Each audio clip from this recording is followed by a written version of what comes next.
Diddy's trial date is May 5th, 2025. Based on what you've seen about the legal system, do you think that's actually going to happen, or do you think that's going to get pushed back, pushed back, pushed back?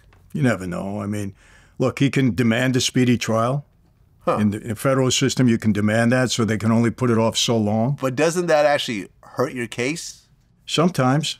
Sometimes not. I mean, you know, the more times the feds have to work on things, the more people they can bring to the table to be witnesses. But it all depends. I mean, when I got in, I demanded a speedy trial, and they had to give it to me within 90 days.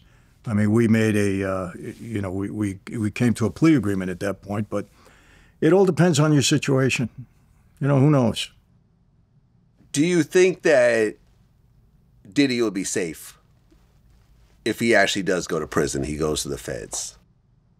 Do you think that he'll be extorted? Do you think that someone might try to stab him? Or do you think that he'll be placed in an area where he'll be completely safe and protected?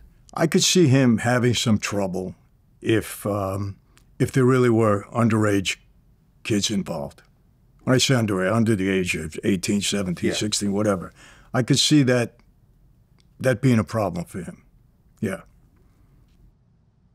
He could pay off a lot of people, though. He's got the money to have a whole crew of guys on payroll around him protecting him. Yes, yeah. Guys that are doing life don't care sometimes about that. What are they going to do with the money if they have nobody on the outside? But well, I mean, there's commissary and stuff like that. You know, I mean, because look, I've had people describe it to me. You know, they're like, look, you got a guy doing life. 10, 15 years in, nobody's writing him anymore. Mm-hmm. You know, whatever girl was waiting for him has long abandoned him. His mom and dad have died. His brothers and sisters have gone on with their lives. No one's sending them anything.